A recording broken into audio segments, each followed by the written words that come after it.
তাআলার দরবারে শুকর আদায় করি যে আল্লাহ সুবহানাহু ওয়া তাআলা আমাদেরকে 1447 হিজরি সনের দ্বিতীয় নাম্বার মাস সফর মাসের প্রথম জুমায় আল্লাহ সুবহানাহু ওয়া তাআলা আমাদেরকে বিভিন্ন প্রকারের কাজ-কাম থেকে পারে করে রহমতের চাদর দ্বারা বেষ্টন করে পৃথিবীর মধ্যে সর্বশ্রেষ্ঠ ঘর মসজিদে আসার তৌফিক দান করেছেন, ইবাদত করার তৌফিক দান করেছেন, পাশাপাশি কোরআন ও সুন্নাহ থেকে কথাবার্তা শোনার তৌফিক দান করেছেন। এজন্য আমরা সকলে জবান খুলে আওয়াজ করে কালিমাতুশ শুকর আদায় করি, বলি আলহামদুলিল্লাহ।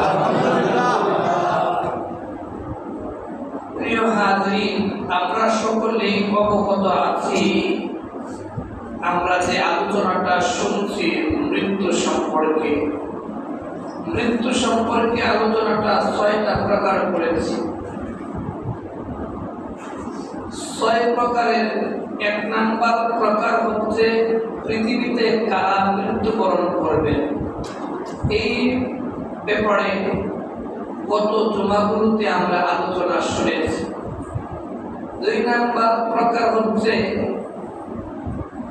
মৃত্যুর যন্ত্রণা কেমন হবে। এই 2 নাম্বার প্রকারটা সহজে বোঝানোর জন্য এটাকে আমি আরো 3টা শাখা করেছি। 2 নাম্বার প্রকারের 1 নাম্বার শাখা হলো যে মৃত্যুর যন্ত্রণা কি সবারই হবে, 1 নাম্বার শাখা। এর আলোচনাও গত জুমায় শুনেছি। 2 নাম্বার শাখা হলো যে মৃত্যুর যন্ত্রণা যদি হয় কেমন হবে, কিভাবে হবে। আজকে আমরা এই 2 নাম্বার শাখার আলোচনা শুনব ইনশাআল্লাহ। 3 নাম্বার শাখা হলো 2 নাম্বার প্রকারের 3 নাম্বার শাখা হলো মৃত্যুর যন্ত্রণা কম হবে, কি আমল হবে, কি আমল হবে। এই জুমায় এই আলোচনা করা যাবে না, এরপরের জুমায় ইনশাআল্লাহ করব। মুহতারাম হাজরিন, আজকের আলোচনার বিষয় হচ্ছে মৃত্যুর যন্ত্রণা হবে, সবারই হবে। এই মৃত্যুর যন্ত্রণা কেমন হবে, কিভাবে হবে, এটা জানি 2 নাম্বার শাখা। তো প্রিয় হাজরিন, এই মৃত্যুর যন্ত্রণা কিভাবে হবে এটা আমরা 15টা সূরাতে জানবো। বলি সুবহানাল্লাহ। 15টা সূরাতে আমরা জানবো যে মৃত্যুর যন্ত্রণা কিভাবে হবে। 1 নাম্বার সূরা, ইসলামের প্রথম খলিফা আবু বকর রাদিয়াল্লাহু তাআলা, তিনি যখন মৃত্যুর শয্যায় শায়িত শুয়ে আছেন, তার সাকরাত শুরু হয়ে গেছে, খিঁচুনি শুরু হয়ে গেছে, মৃত্যুর যন্ত্রণায় তিনি ছটফট করছেন। সেই সময় তার শিওরে তার মাথার কাছে বসা তার আদরের কন্যা আমাদের আম্মাজান দুজাহানের বাদশাহ রাহমাতুল লিল আলামিন এর বিবি আয়েশা রাদিয়াল্লাহু তাআলা আনহা, তিনি বসেন। তিনি এইগুলো তার বাবার দৃশ্য দেখছেন আর বলছেন, আহ কি কষ্টটা হচ্ছে আমার বাবা। এই কষ্ট থেকে তিনি আরো বলছেন যে এই যে আমি আল্লাহর কসম করে বলছি, যে দুনিয়াতে যারা টাকা পয়সা অর্থ বাড়ি গাড়ি আছে কোন যুবকের, এই যুবকের এই সময় কোন সম্পদ টাকা পয়সা কিচ্ছু কাজে আসবে না। আপনারা কি বলেন আসবে? বললে 5 কোটি টাকা দিন চলবে, কোনো কাজে আসবে না। আর এই কথাটাই আল্লাহ কারীম, আল্লাহ সুবহানাহু ওয়া তাআলা তিনি 26 নম্বর পারা সূরা কফ এর 19 নম্বর আয়াতে বলেন, কাল্লা ইযা বালাগাতিত তারাকি।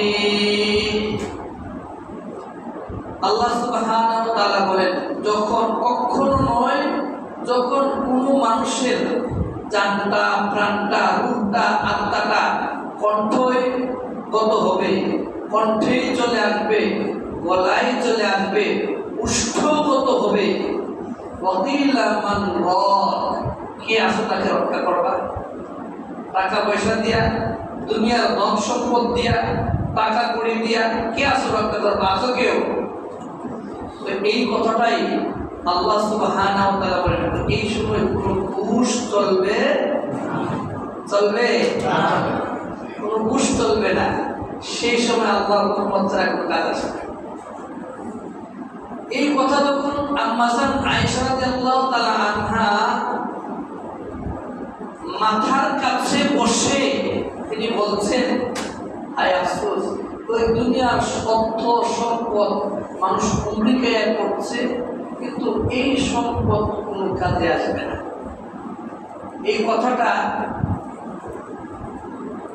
আবু বকর রাদিয়াল্লাহু তাআলা শুনলেন আর ছটফট করছেন আর বলছেন, ও আমার আদরের কন্যা, আমার আদরের মেয়ে, তুমি এই কথা বলো না, বরং তুমি বলো সূরা কফ এর 19 নম্বর আয়াতটা তেলাওয়াত করো।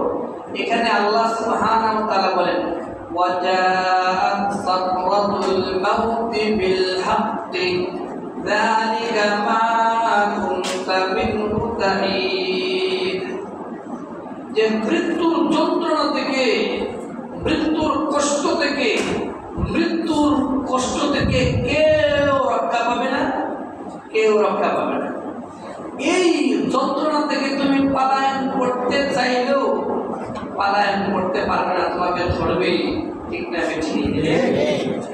এই কথা তুমি পড়ো, এই আয়াত তেলাওয়াত করো, অতএব আফসোস করে কোনো লাভ নাই। এরপরে কিছু কথা বলেন আবু বকর রাদিয়াল্লাহু তাআলা আনহু তার মেয়েকে বলেন যে, আয়েশা, এই কথাগুলো যে এখন বলছি, এই কথাগুলো আসছে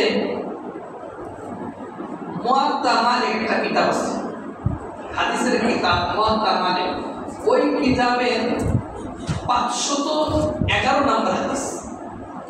ওই হাদিসের মধ্যে আসছে এই কথাগুলো যে আবু বকর রাদিয়াল্লাহু তাআলা বলেন, আয়েশা, তুমি বলো যে দু জাহানের বাদশা রাহমাতুল লিল আলামিন, সাইয়্যিদুল মুরসালিন, ইমামুল মুরসালিন, তাকে কয়টি কাপড়ে দাফন করা হয়েছে? তখন আয়েশা রাদিয়াল্লাহু তাআলা আনহা বললেন যে, আব্বাজান, 3টি মসৃণ সাদা কাপড়ে তাকে দাফন করা হয়েছে। আমার প্রশ্ন হচ্ছে, আপনি যতই টাকা পয়সা অর্থ কড়ি বাড়ি গাড়ি ধন সম্পদের মালিক হন না কেন, এই 3 কাপড় আর 3 হাত 3.5 হাত জায়গা ছাড়া আর কিচ্ছু মিলবে না। হাতের মধ্যে যদি একটা আংটি থাকে, এটা খুলতে পারে না, আঙুলটা কেটে রেখে দিবে। দুনিয়া এত স্বার্থপর, সন্তানাদি কোথায় কোন সময় আপনাকে বিদায় করে দিবে, এই চেষ্টা চলে যাক। তখন 3 কাপড়ে দু জাহানের বাদশা রাহমাতুল লিল আলামিন কে দাফন করা হয়েছে। তখন বলল, আয়েশা, এই যে আমার পরনে একটা কাপড় আছে না, সুবহানাল্লাহ, আমার একটা পরনে কাপড় আছে না, ওই আমার পরনের কাপড়টা আর সাথে দুইটা কাপড়, এই তিন কাপড়ে আমাকে দাফন দিবা। মেয়ে মানুষ তো বাবাকে দেখবেন, বাবাকে শান্তিতে রাখার জন্য মেয়ের অনেক চেষ্টা করে। বাজার আপনি মারা যাবেন, মারা যাওয়ার পরে এই পুরাতন কাপড় দিয়ে আমরা দাফন করবো কেন? নতুন কাপড় কি নাই? আয়েশা তুমি শুনো, নতুন কাপড় আছে। যারা দুনিয়াতে জীবিত আছে এই নতুন কাপড়টা তাদের জন্য খুবই প্রয়োজন, খুবই জরুরি।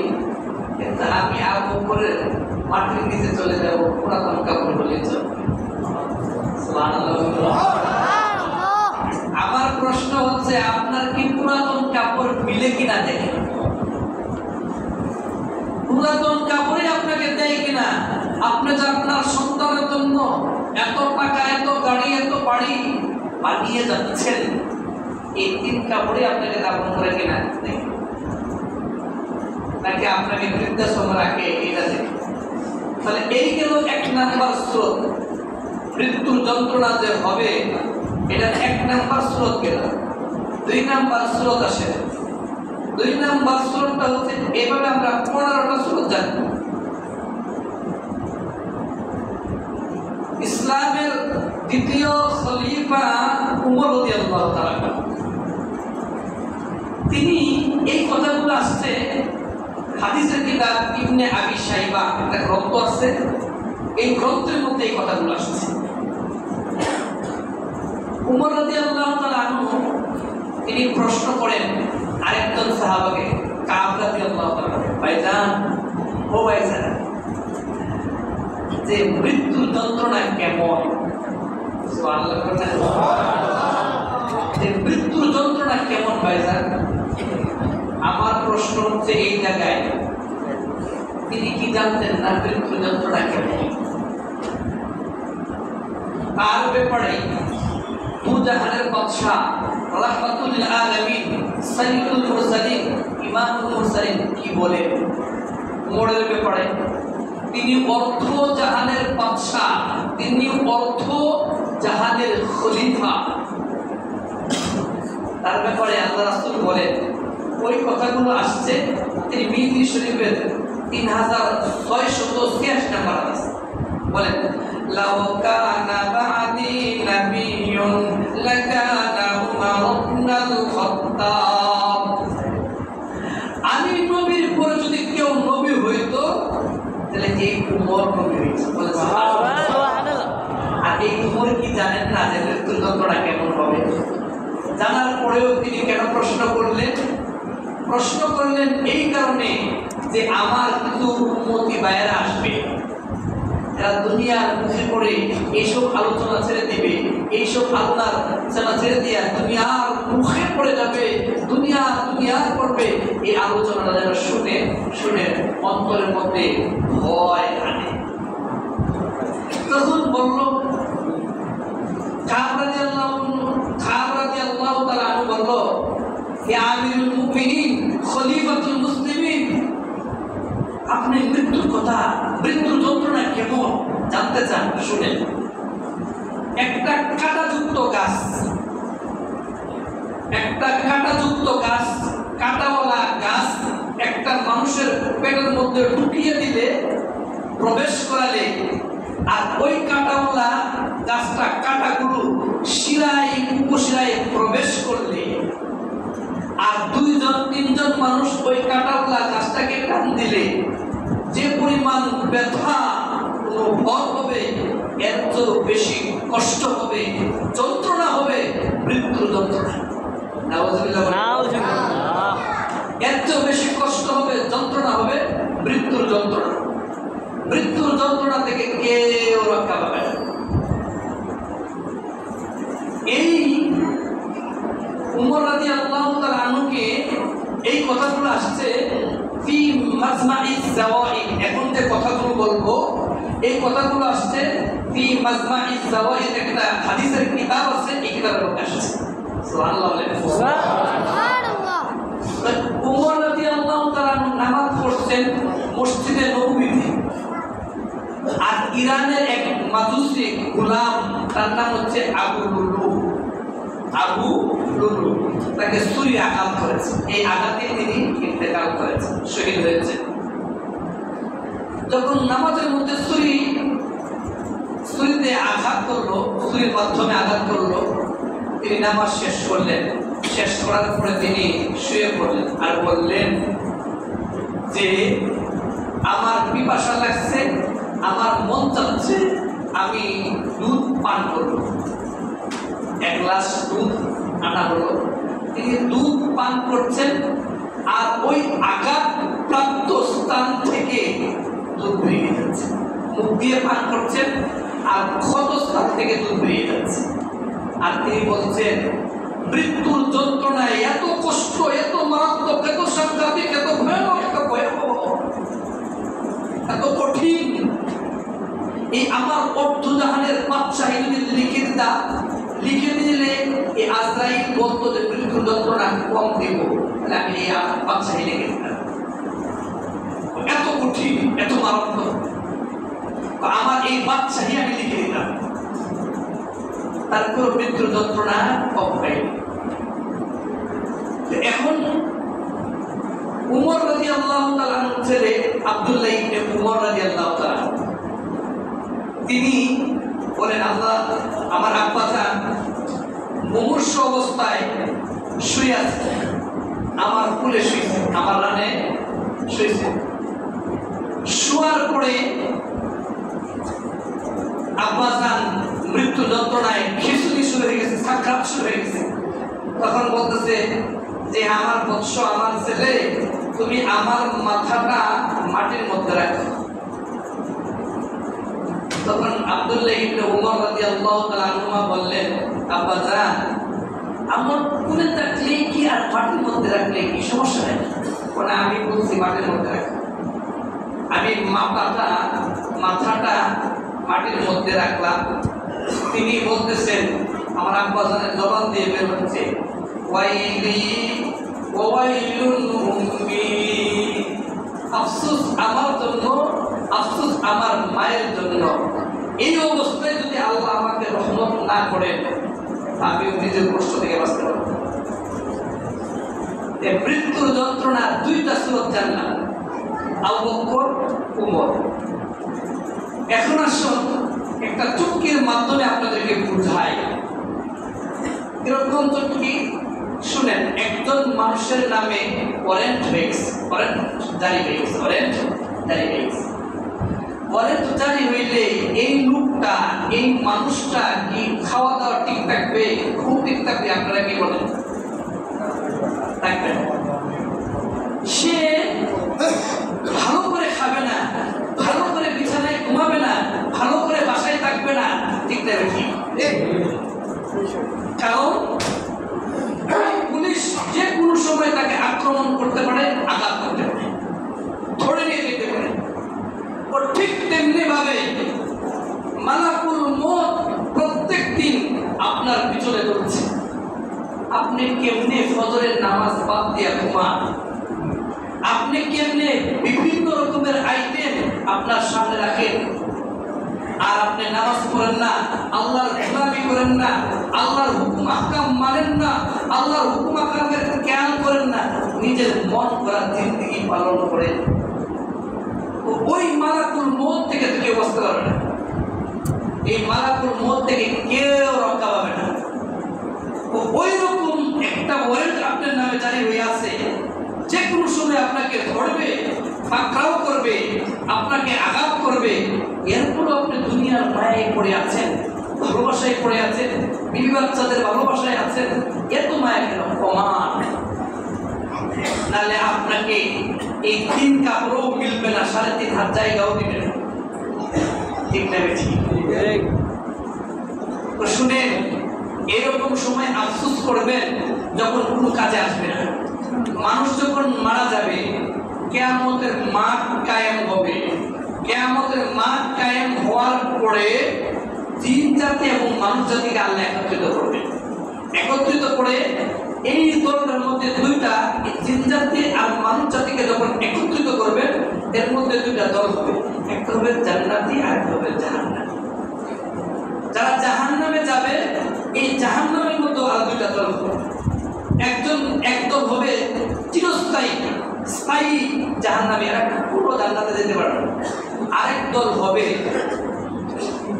তারা বিভিন্ন গুনার কারণে, বিভিন্ন প্রকারের গুনার কারণে, অপরাধের কারণে তাদেরকে শাস্তি দেওয়া হবে। এরপরে আল্লাহ তাদেরকে জান্নাতে দিয়ে দেবে। কিভাবে দিবেন একটা সুন্দর উদাহরণ চুক্তির মাধ্যমে দিচ্ছে। দেখবেন আমাদের বাসা বাড়িতে, গ্রামে গঞ্জে ছেলেরা, মাসুম বাচ্চারা, ছোট্ট বাচ্চারা পায়খানা করে কিনা? পায়খানা করার পরে সে অবুঝ হওয়ার কারণে, না বুঝার কারণে ওই পায়খানা শরীরে মাখে, গায়ে মাখে না এরকম। তখন ওই মা কি করে? এমন রাগান্বিত হয় দেখার পরে, খেয়াল করে যে তার পুরা শরীরে পায়খানা মেখে গেছে। মা এমন রাগান্বিত হয়, এক হাতে ধরে আর আরেক হাতে নাকে ধরে। ঠিক না? ঠিক। এমন তুই একটা আশা মানে তুই কি এইভাবে এরকম ভাবে না পাক শরীরে লাগিয়ে নিয়ে গেল? আমার প্রশ্ন হচ্ছে, এই মাসুম বাচ্চা কি বুঝে?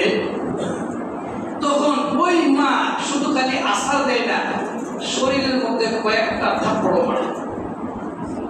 এরপরে সাবান দিয়া, দামি পাউডার দিয়া, সাবান দিয়া পরিষ্কার করার পরে চুমুকায়, যা কষ্টটা তোমাকে দিলাম। ঠিক না? ঠিক। আমার রব বলেন, যারা জাহান্নামী হবে, শাস্তি পাবে, বিভিন্ন প্রকারের গুনার কারণে শাস্তি পেয়েছে। আমি এরকম ভাবে, মা যখন তার সন্তানকে নাপাক লাগার কারণে প্রহার করে, মারে, আচার মারে, আমিও কিছুদিন তোমাদেরকে আচার দেব। আচার দেওয়ার পরে আমি একটা সাগরের মধ্যে তোমাদেরকে নিক্ষেপ করবো। এইখানে যত পাপ আছে সব মুছে যাবে। মুছে যাওয়ার পরে আমি বলবো জান্নাতে যা, আর আমি বলবো যে সালামুন কওলান মির রাব্বির রহিম। সালামুন কওলান মির রাব্বির রহিম, জান্নাতে যা। তখন মায়া মহব্বত দেখাবে, কারণ এখন শরীরে আর নাপাক নাই।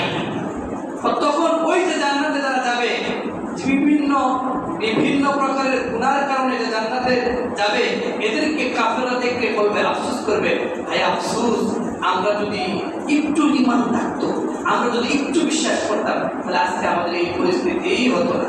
তখন কি আফসোস করলে কাজে আসবে? এখন ওয়ারেন্ট জারি হয়ে আছে আমাদের নামে, যে কোনো সময় মৃত্যু আক্রমণ করতে পারে।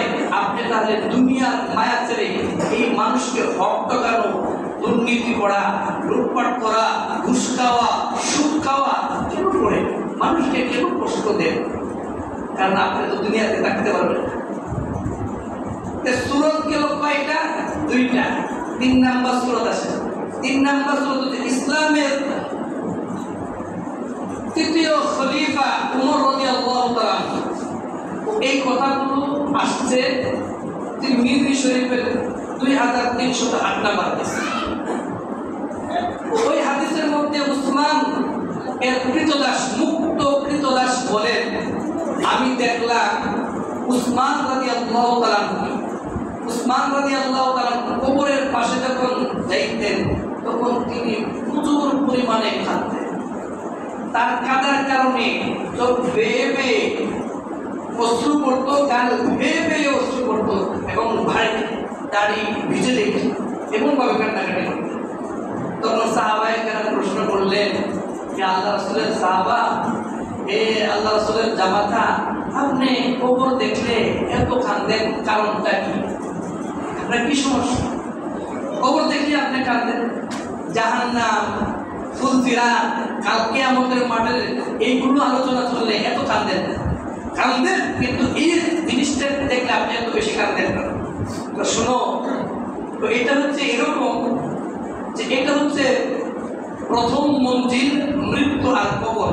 এটা যদি সহজ হয়ে যায়, বাকিগুলো এমনি সহজ হয়ে যাবে।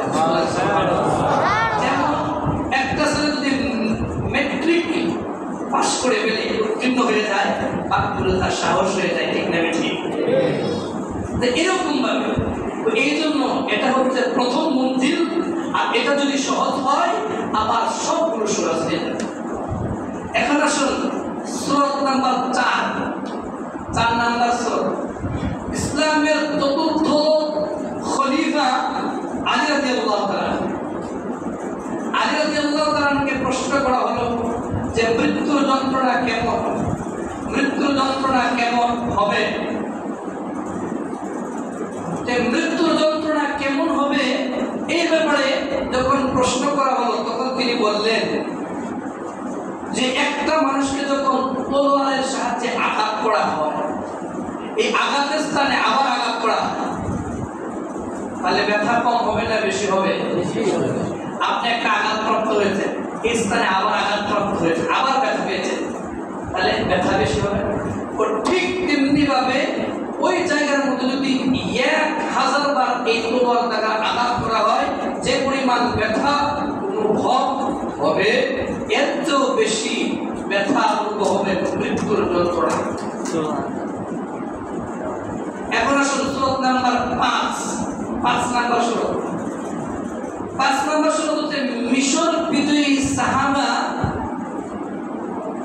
আমর ইবনে আস রাদিয়াল্লাহু তাআলা।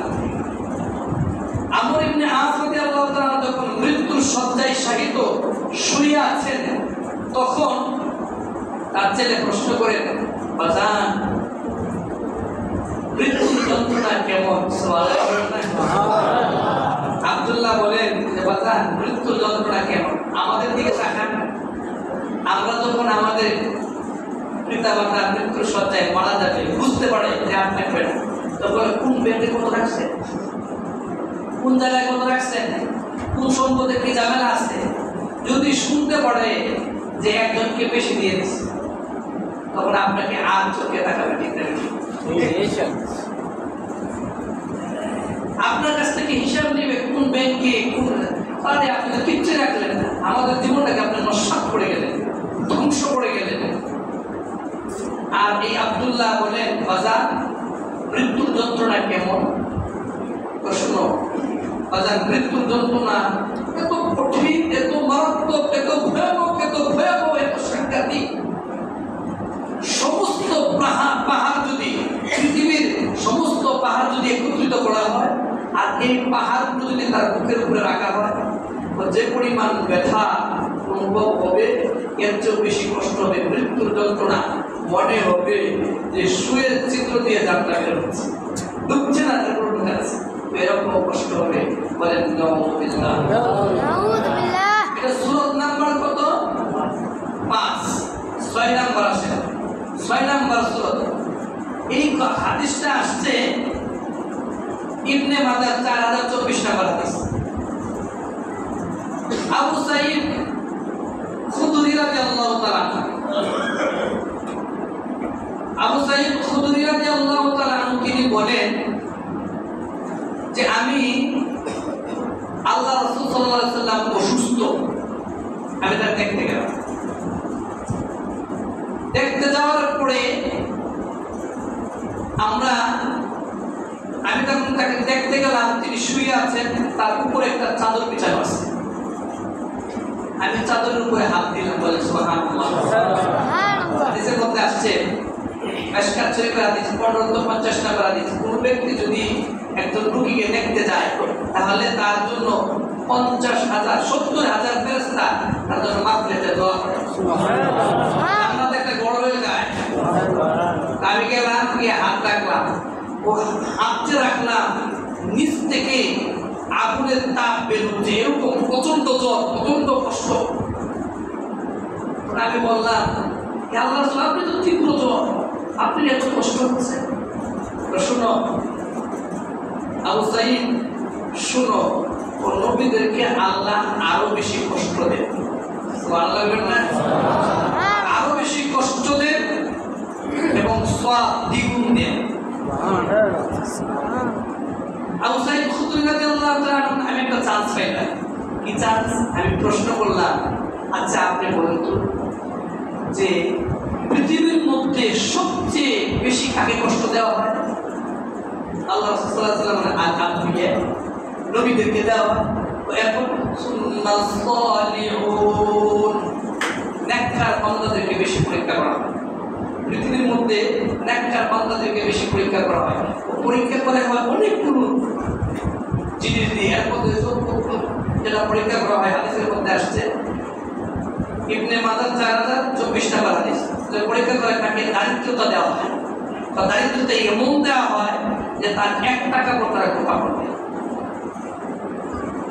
আরেকটা কি পরীক্ষা দেওয়া হয়? তাকে পরীক্ষা দেওয়া হয়, এমন পরীক্ষা দেওয়া হয় যে এই পরীক্ষা ওষুধ দেওয়া হয়, সম্পদ দিয়ে নিয়ে যাওয়া হয়, এরকম পরীক্ষা দেওয়া হয়। এটা হচ্ছে মুমিনের সবচেয়ে বড় পরীক্ষা। কারণ যে যত বেশি মুমিন, যে যত বেশি ঈমানদার, তার তত বেশি পরীক্ষা হয়। সুবহানাল্লাহ। এখন আসুন, এই যে পরীক্ষা দেওয়া হয়, ওষুধ দেওয়া হয়, সাহাবায়ে কেরাম বলে এই হাদিসের মধ্যে যে সাহাবায়ে কেরাম আপনি সম্পদ পাইলে, টাকা পাইলে, বাড়ি করলে, গাড়ি করলে, চাকরি পাইলে যে পরিমাণ খুশি হন, ওই এর চেয়ে বেশি খুশি হয় সাহাবায়ে কেরাম কোনো ওষুধ পেলে। অসুখের এটা অসুখ পরীক্ষা, এগুলো আল্লাহর নিয়ামত। আপনি বুঝবেন কেমনে এগুলো নিয়ামত, বোঝার উপায় কি? দেখুন, আপনার যখন অসুখ হবে, কোনো ক্ষতি হয়ে যাবে, আপনার উপর বালা মুসিবত আসবে, আপনার সন্তান আপনাকে কষ্ট দিবে, যদি আল্লাহর কথা বেশি স্মরণ হয়, ইবাদত করতে বেশি মজা লাগে, তারপর এই বিপদটা আপনার জন্য রহমত। বলেন সুবহানাল্লাহ। আর যদি এইগুলো আসে, আসার পরে ছাদের উপরে উঠে একটার পর একটা টানতেছেন, আর একটার পর একটা খাচ্ছেন, একটার পর একটা মদ খাচ্ছেন, তাহলে এটা হচ্ছে রহমত, এটা আপনার জন্য গজব। বলেন নাউযুবিল্লাহ। এটা আপনার জন্য শাস্তি। সূরা নাম্বার 6, সূরা নাম্বার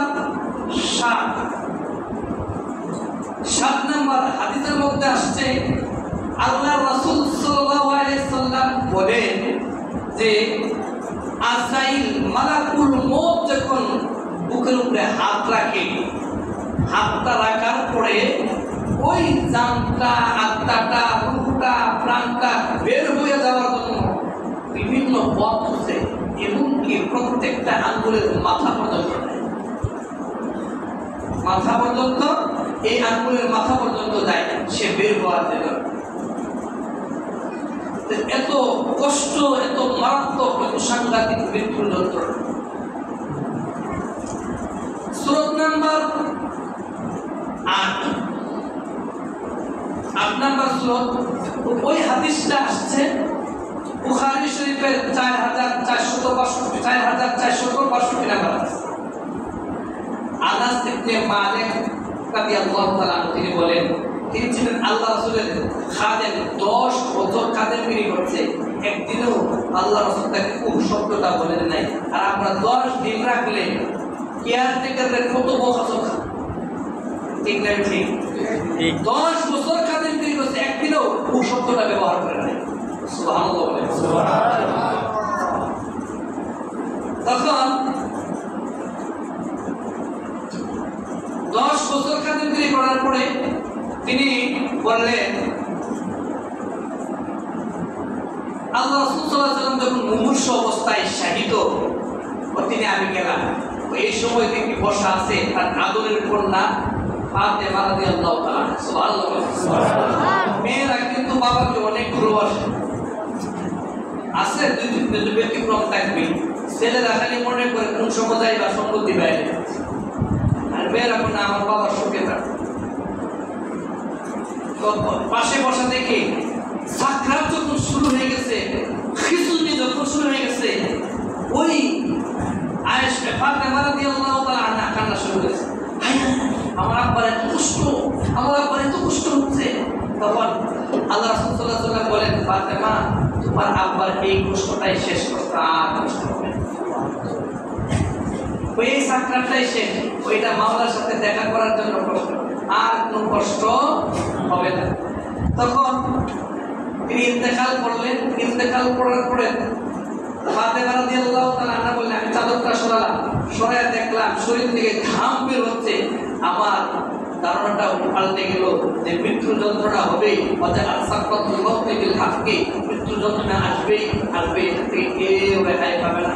এরপরে যখন আনাস রাদিয়াল্লাহু তাআলা তাকে দাফন করে আসলো, সমাধিস্থ করে আসলো, আমি আনাসকে জিজ্ঞাসা করলাম, আনাস, রাহমাতুল আলামিনকে, আমার আব্বাজানকে তোমরা কিভাবে মাটি দিলা, আর কবরে কিভাবে মাটি দিলা, তোমাদের কি মায়া মায়া দেয়? এখন আসলে আমার প্রশ্ন, আপনারা যে মাটি দিয়ে আসেন, আপনাদেরকে এর থেকে শিক্ষা পান নাই যে আপনিও থাকতে পারবেন না, আপনারা এখানে মাটি দিব? সূরা নাম্বার হয়ে গেল, সূরা নাম্বার 8, আরো 7টা সূরা আছে, এইদিকে আরো মজার কাহিনী। তাহলে আমি মনে করছিলাম যে আজকে শেষ করে দিব, এত অল্প সময়ে আপনারা আসানোর দেরিতে আপনারা আসবেন একটু আগে, এটা আমার আবদার। এখন আপনাদের সামনে আমরা যে কথা